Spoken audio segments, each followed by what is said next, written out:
Shalom, shalom Habrim, Manisma. Baik, kita akan masuk ke pelajaran yang baru. Kejadian pasal 4, bahasan tentang Kain, Habel, dan Set. Dan itu merupakan konfirmasi ibadah sakramental Israel. Pada kejadian pasal 3 kemarin, kita sudah belajar tentang genealogi dari ibadah sakramental. Kenapa dalam ibadahnya orang Israel, juga kita, orang-orang Kristen, berdasarkan korban. Pengampunan dosa itu hanya dapat dilakukan dengan persembahan korban. Nah, bagi Israel, mereka melakukan korban berulang-ulang kali, sedangkan di dalam keimanan Kristen, korban-korban itu sudah digenapi di dalam pengorbanan Sang Mesias, yaitu Yesus Kristus. Kejadian pasal 4. Genealogi langit dan bumi telah kita pelajari bersama.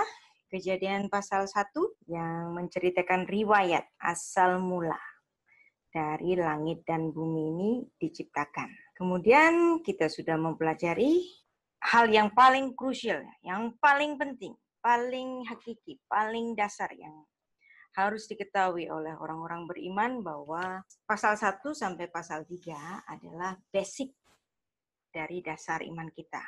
Karena kejadian pasal 1 adalah merupakan genealogi langit dan bumi, Toledot, Hashamayim, Ve'aretz.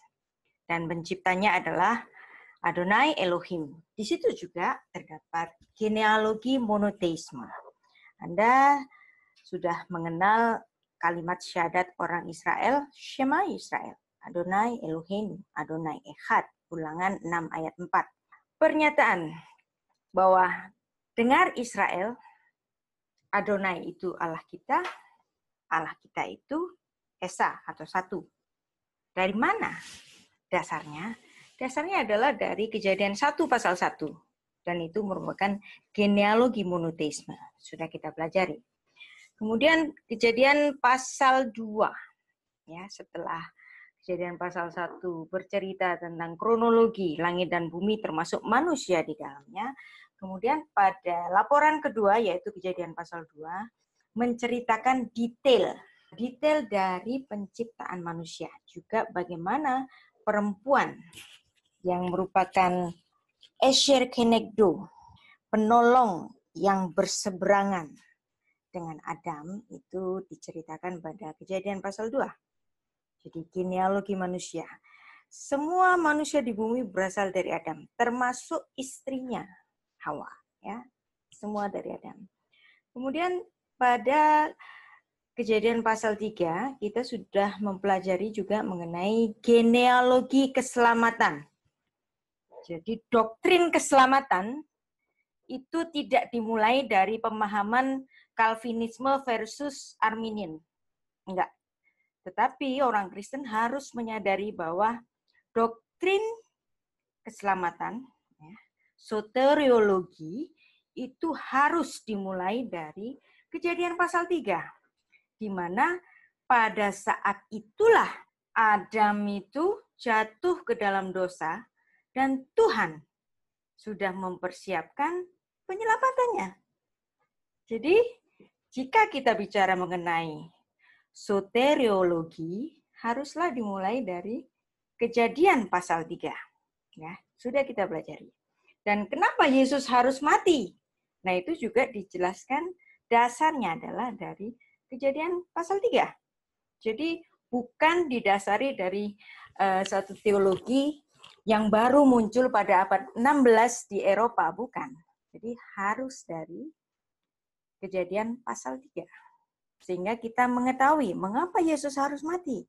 Mengapa harus ada kematian tukar guling. Dan di Kejadian pasal 3 kita juga sudah mempelajari bahwa di situ sudah ada kematian tukar guling yang menjadi genealogi keselamatan atau genealogi konsep ibadah sakramental. Jadi Kejadian pasal 1 sampai pasal 3 adalah hal yang mendasar, yang menjadi dasar dari orang-orang beriman. Jadi agama Ibrahimik Yahudi, Kristen maupun Islam, ya, seharusnya sama-sama mempelajari Kejadian pasal 1 sampai pasal 3 sebagai dasar iman. Genealogi keselamatan, ibadah sakramental. Penting sekali pada Kejadian pasal 3 yang sudah kita pelajari, dan dari situ menjadi dasar kenapa ada ketentuan korban penghapusan dosa kesalahan pelanggaran yang keseluruhannya dengan menumpahkan darah dari binatang, dan itu menjadi tipologi lambang-lambang yang nanti pada perjanjian baru akan digenapi oleh Sang Mesias.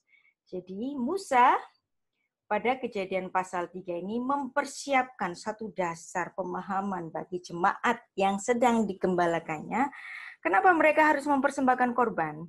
Dan itu dia tuliskan. 1. Korban bakaran. Pada Imamat 1 ayat 1 sampai 17 mengandung darah. Korban sajian. Pada Imamat pasal 2 ayat 1 sampai 16 tepung dan minyak. Yang ketiga, korban kedamaian atau keselamatan. Imamat 3 1 sampai 17 mengandung darah. Korban penghapusan dosa mengandung darah. Imamat 4. Korban pelanggaran pastilah dengan darah.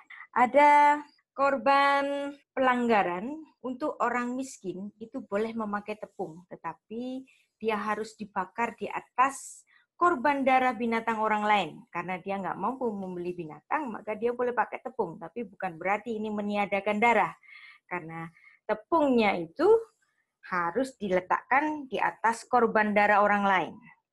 Dan 6, korban penebus salah. Itu juga mengandung darah. Ya, dan kita pada parsya mengenai Rosh Hashanah sudah juga mempelajari tentang tipologi, kisah mengenai akedat Ishak. Akedat Ishak, pengikatan Ishak. Ishak yang tidak jadi dipersembahkan tetapi diganti oleh anak domba yang dari Allah. Nah, anak domba yang dari Allah ini adalah tipologi bahwa nanti yang menjadi korban sebagai kematian tukar guling adalah anak domba yang dari Allah. Ya, jadi Anda sudah memahami semua, saya harap, bahwa pada Kejadian 3 ayat 15 itu adalah proto-evangelium, Injil yang pertama. Allah menyatakan bahwa nanti akan ada keturunan perempuan yang akan meremukkan kepala urat. Dan ketika itu digenapi, Rasul Yohanes menyatakan kepada kita, karena begitu besar kasih Allah akan dunia ini, manusia di dunia tanpa kecuali, sehingga ia mengaruniakan anaknya yang tunggal, supaya setiap orang yang percaya, nah ini harus digarisbawahi, setiap orang yang percaya hanya diberikan kepada orang yang percaya kepadanya. Orang-orang yang percaya kepadanya ini tidak binasa, melainkan beroleh hidup yang kekal. Jadi keselamatan adalah untuk semua orang, tetapi terkhusus untuk orang-orang yang beriman kepadanya saja, percaya kepadanya saja. Jadi keselamatan sedianya untuk semua, tapi semua ini ada syaratnya, yaitu iman atau percaya. Kita akan belajar mengenai kehidupan di luar Taman Eden. Ini terjadi setelah pengusiran pasangan suami istri yang pertama. Dan itu nanti mereka akan memperanakkan 3 orang putra, Kain, Habel, dan Set. Apakah putra-putra dari Adam dan Hawa ini hanya mereka saja? Nanti kita akan pelajari bahwa Adam dan Hawa itu juga melahirkan banyak anak-anak perempuan. Dan dari situ nanti bumi dipenuhi oleh keturunan dari mereka. Dan bahasan kita adalah Kejadian 4 ayat 1 sampai 26. Dan ada di buku saya juga, bisa dibaca pada halaman 349 dan seterusnya. Kenapa ada kisah mengenai Kain dan Habel?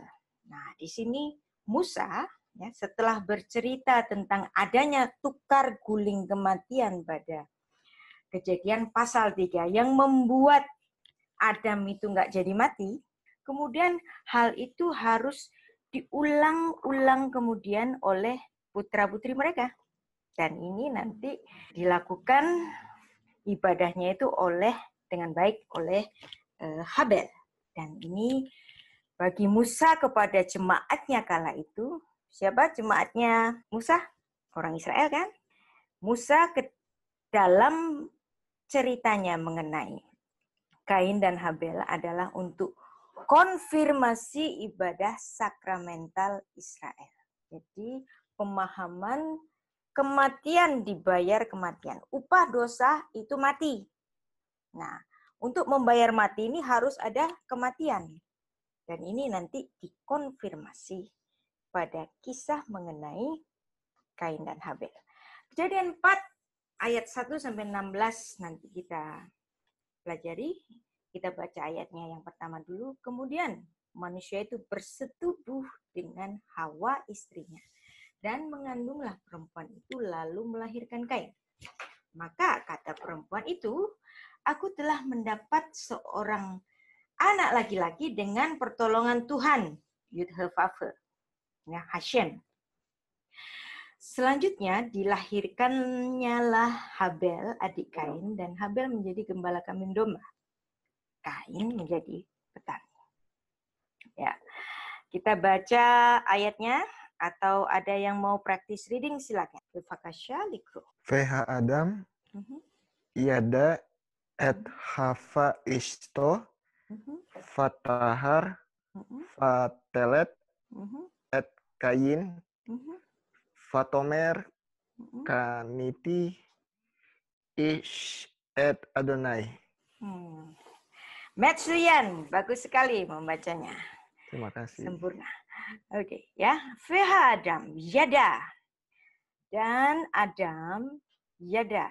Dia telah mengetahui. Jadi arti harfiahnya itu mengenal atau mengetahui. Tapi kata Yada di sini itu dipakai sebagai bahasa kayak bahasa eufemisme. Jadi menghaluskan bahasa. Jadi sexual intercourse itu tidak ditulis sebagai sexual intercourse, tapi ditulis dengan bahasa penghalus, yaitu mengenal. Jadi kemudian manusia itu mengenal Hawa, tetapi dalam LAI itu diterjemahkan dengan bersetubuh. Jadi untuk menjelaskan kepada kita bahwa itu adalah sexual intercourse, nggak apa-apa. Terjemahan ini memang tidak harfiah, tapi tidak mengacaukan makna. Istrinya, dan mengandunglah ya. Fatahar, dan dia mengandung. Fatelet, dan dia melahirkan. Siapa? Kain. Kain putranya. Kenapa dia dinamai Kain? Dari kata kanah. Kanah itu memiliki atau mempunyai. Fatomer, dan dia berkata, Kaniti, aku telah memiliki Ish, seorang laki-laki, ya, et Adonai, dari Tuhan. Bahasa Ibrani ketika menuliskan ini, dia sangat kronologis. Dan itu gayanya Musa memang. Dia suka sesuatu yang kronologis. Jadi ada yada dulu, ada persetubuhan dulu, baru kemudian ada kejadian mengandung itu perempuan. Nah, setelah dia mengandung, kemudian fatelet, kemudian dia melahirkan. Jadi di sini kita mendapatkan satu pemahaman bahwa Alkitab sering menuliskan tentang gaya eufemisme, menghaluskan bahasa, ya, penghalusan istilah. Jadi ada istilah metaforis dalam Alkitab untuk hubungan seksual. Yang pertama adalah yada, mengenal, digunakan untuk Hawa. Kejadian 4 ayat 1, juga 4 ayat 17, juga digunakan pada Kain dan istrinya. Kejadian 19 ayat 5. Kemudian itu ada juga mengenai Sodom dan Gomora. Matius 1 ayat 25. Itu mengenai Maria dan Yusuf, bahwa mereka tidak melakukan persetubuhan. Nah, kata yada ini juga dipakai dalam pemahaman bahasa Ibrani yang diharfiahkan ke dalam bahasa Yunani, ginosko. Terus kemudian syakaf. Syakaf itu tidur. Nah, tidur. Ya, itu juga istilah yang juga dipakai dalam bahasa Indonesia. Itu juga bisa dalam artian sexual intercourse. Kejadian 19 ayat 33. Misalnya untuk merujuk kepada Lot dan putrinya. Kemudian ada kata bo. Bo itu datang atau menghampiri atau mendatangi. Nah, ini juga merupakan istilah metaforis. Kemudian ada karaf. Karaf itu mendekati, menghampiri, mendekati. Nah, kata korban itu adalah dari kata karaf, kof, res, bet. Nah, korban itu kemudian ada akhiran en, korban, karaf. Jadi kalau mau mendekati Allah itu harus bawa sesuatu yang mengandung darah. Makanya ada kata korban. Korban itu dari kata mendekati. Anda nggak bisa mendekati Tuhan tanpa korban. Karena kita semua adalah orang-orang yang mati. Maka harus datang dengan membawa korban, sesuatu yang mati untuk dapat mendekat kepada Allah. Nah, sedangkan dalam keimanan kita, korban itu sudah digenapi oleh Yesus Kristus, maka kita dapat menghampiri Allah. Bahkan dari situ kita mendapat gelar sebagai anak-anak Allah. Haleluya. Nah, kemudian ada istilah lucu lagi di Pengkhotbah 3 ayat 5, lehaslik avanim. Arti harfiahnya itu membuang batu. Mereka menganggap batu itu sesuatu yang kemandulan, infertility. Jadi kalau batunya dibuang maka nanti akan jadi subur. Jadi membuang batu, membuang kemandulan. Nah, itu bisa dalam artian sexual intercourse. Ada juga satu kata puitis yang dipakai oleh Salomo ketika menggoda gadis sulam. Dia memakai kata Allah, memanjat. Aku ingin memanjat pohon tamarin. Jadi dia menggambarkan si gadis sulam itu seperti pohon tamar. Jadi pohon kurma itu, ya, pohon kurmanya ingin dipanjat oleh dia. Nah, itu pada Kidung 7 ayat 8. Tapi apakah gadis sulamnya mau? Ternyata dia masih tetap setia pada gembala yang di kampungnya. Dia nggak mau dapat raja, ya. Oke. Dan itulah sexual intercourse dalam Alkitab. Nah, kalau dalam bahasa Ibrani modern itu ada istilah untuk sexual intercourse itu adalah magamini. Magamini sexual intercourse atau yahasei min. Nah, itu juga dalam artian sexual intercourse. Tapi kalau dalam Alkitab menggunakan 6 istilah ini dalam gaya bahasa eufemisme. Jadi penghalusan bahasa. Nah, Anda perhatikan tadi nanti. Kejadian 4 ayat 1, Musa itu menuliskan dengan kronologi sekali. Yada, ada sexual intercourse, kemudian ada mengandung, fatahar. Terus setelah mengandung baru fatelet, ya kan? Ada kronologis. Tetapi bagaimana dengan kelahiran Habel? Nah, itu tadi kan kelahiran Kain. Kelahiran Habel itu lebih singkat nulisnya. Fatosef laledet et akif. Dan selanjutnya dia menambahkan untuk melahirkan pada saudara laki-lakinya. Et Habel, yaitu Habel. Oleh beberapa orang karena ada perbedaan kronologi, kalau tadi Kejadian 4 ayat 1 sexual intercourse, mengandung baru melahirkan. Nah, di sini nggak ada sexual intercourse. Ini langsung menambahkan, melahirkan lagi. Siapa? Adiknya. Nah, dari sini ada yang menafsirkan bahwa Habel itu adalah saudara kembarnya. Nah, tapi itu tafsir ya. Gara-gara Musa tidak menuliskan sedetail ketika Kejadian 4 ayat 1. Ya, tafsir nggak apa-apa. Ya. Ada yang mengatakan itu bukan saudara kembar, tapi Musa ini itu dia mempersingkat cerita saja. Boleh saja. Ya. Ada banyak tafsir dari ayat yang sama, kita bisa berbeda tafsir. No problem. Yang penting tidak ada doktrinal yang bertentangan. Sepanjang doktrinalnya tidak bertentangan, kita boleh menerima tafsir yang macam-macam itu ya. Baik, ada yang bertanya, silakan. Lanjut ya. Semua masih mendengar atau pada tidur? Masih, Bu. Masih, Bu. Masih. Bu.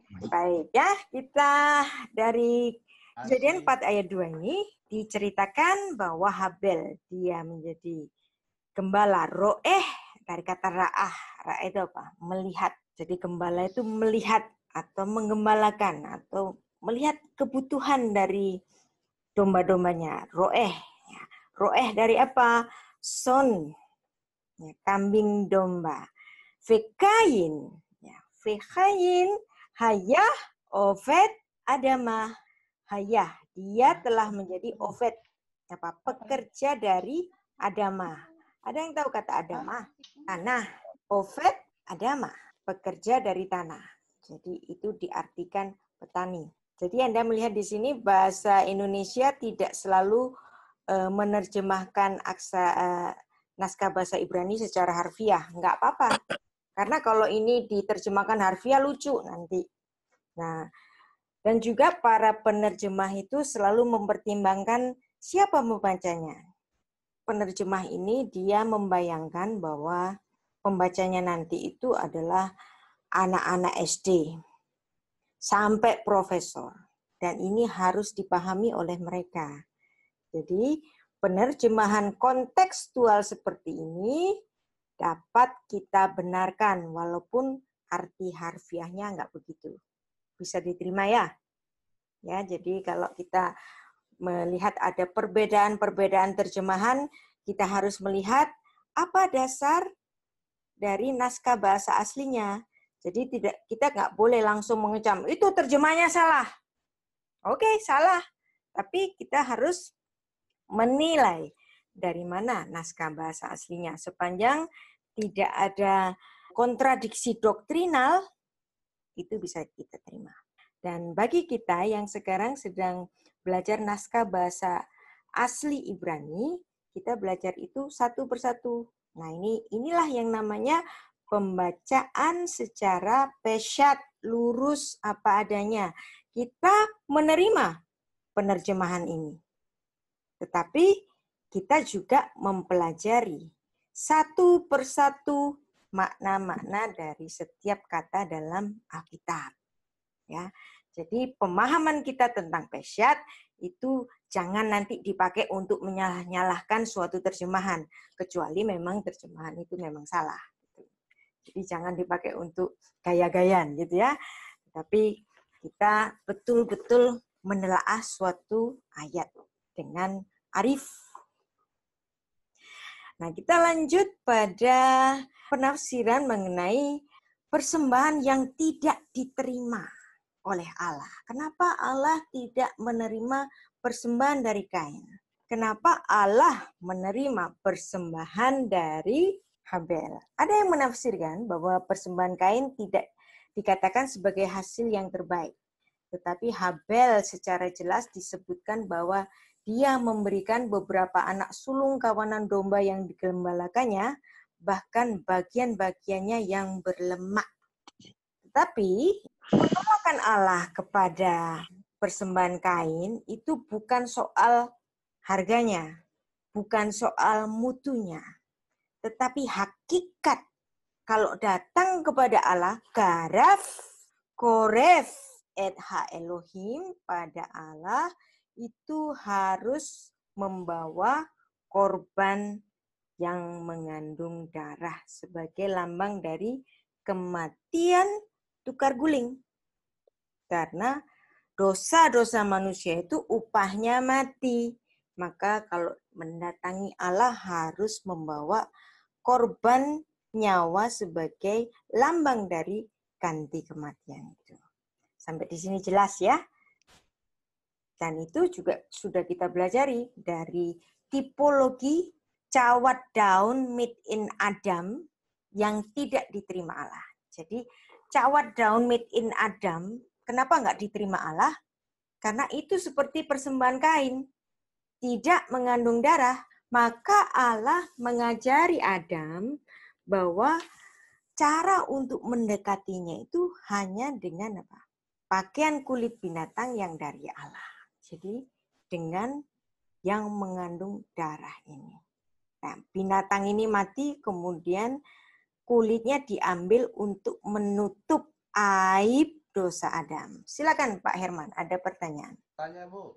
Silakan. Berarti apakah seharusnya Kain itu harus menukar persembahannya dengan domba juga? Yes, harusnya begitu kan? Harusnya begitu ya? Ya, tetapi apakah Kain melakukannya? Tidak. Tidak ya. Jadi inilah yang dikatakan sebagai suatu konfirmasi. Konfirmasi kenapa Musa itu mengulang kembali tipologi dari kematian tukar guling itu. Jelas Pak Irfan? Ya, terima kasih Bu. Baik. Dan Kejadian pasal 3 menjadi genealogi keselamatan. Cara untuk keselamatan. Ibadah sakramental. Dan Judaisme atau agama Yahudi dan kekristenan itu adalah agama tentang sakramen religion. Sakramen bukan dalam artian upacara ya. Sakramen dalam artian harfiah yaitu korban.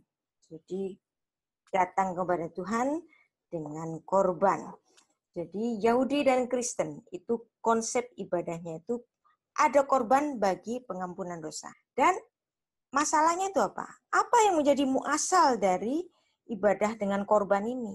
Apa yang menjadi dasar? Apa genealogi ibadah sakramental itu? Nah, biasanya kan kita itu kalau sekolah minggu atau bahkan sekolah Alkitab itu tidak diberikan dasar mengenai ini kan, langsung dikasih masuk ke perjanjian baru, upah dosa adalah mati, langsung dikasih gitu. Mana dasarnya? Di kitab Kejadian. Karena ya sesuai dari Kejadian 2 ayat 17 yang mengatakan pada hari engkau memakannya atau pada hari engkau melanggar perintah ini, motamut, beyom akhalcha mimenu motamut. Dosa itu adalah hutang. Dosa upahnya mati. Hutangnya apa? Hutangnya kematian. Maka harus dibayar dengan kematian. Dan ini pada Kejadian pasal 3 sudah dilakukan Allah pertama kalinya di Taman Eden. Dan Tuhan melakukan pembunuhan untuk membayar aibnya Adam tadi. Dan kisah itu menjadi dasar bagi tesisnya Rasul Paulus atau Rabi Saul. Upah dosa adalah maut. Nah, kita dulu mikirnya, ini kalimat ciptaan dari Rasul Paulus. Ini agama ciptaan Rasul Paulus. Ternyata bukan. Ada dasarnya. Anda harus ingat bahwa Rabi Saul, dia adalah ahli Taurat. Dia adalah hafal sekali segala macam perintah dari Taurat. Dan dia membantu kita. Roma 6 ayat 23 ini hanya membantu kita untuk mengingatkan kembali kepada orang-orang Yahudi yang di hadapannya kala itu. Dia mengatakan upah dosa adalah maut. Dasarnya di mana? Kejadian 2 ayat 17. Nah ini ya, sudah kita pelajari. Saya harus mengulang-ulang ini memang supaya Anda nggak lupa. Ya. Genealogi ibadah sakramental, yaitu cara bebas dari mati, mati dibayar mati. Kapan pembayaran kematian yang pertama? Di Taman Eden, ketika ada binatang yang harus mati gara-gara Adam berdosa. Dan itu dikonfirmasi lagi oleh penulis Ibrani, yang saya percaya ini juga adalah Rasul Paulus atau Rabi Saul. Dia mengatakan bahwa hampir segala sesuatu disucikan menurut hukum Taurat dengan darah. Tanpa penumpahan darah tidak ada pengampunan. Kalau tidak ada penumpahan darah, nggak ada pengampunan. Kalau belum digenapi oleh Sang Mesias, maka pengampunan dengan darah itu harus diulang-ulang terus sampai pada kegenapannya nanti. Kenapa harus dengan darah? Karena menurut Imamat 17 ayat 11 itu, karena nyawa makhluk ada di dalam darahnya. Aku telah memberikan darah dam itu kepadamu di atas mezbah untuk mengadakan perdamaian bagi nyawamu. Karena darah dam mengadakan perdamaian dengan perantara nyawa. Jadi jelas sekali bahwa ada kematian tukar guling. Dan itu menjadi genealogi ibadah sakramental Kejadian 3 ayat 21. Tukar guling kematian itu digenapi oleh Allah saja. Pada Yesaya 43 ayat 11, Allah menyatakan bahwa Anochi, Anochi Adonai, ve'en mi baladai Moshia. Akulah Tuhan, dan tidak ada selain lainnya, mi baladai Moshia, selain lainnya daripadaku. Maka orang yang menyelamatkan, oknum yang menyelamatkan manusia dari dosa tidak lain tidak bukan hanya siapa di sini? Adonai. Adonai. Jadi Yesus Kristus adalah Adonai yang menyelamatkan. Adonai yang inkarnasi. Jadi kita bisa memahami bahwa sejak Kitab Kejadian itu sudah merupakan Injil salib.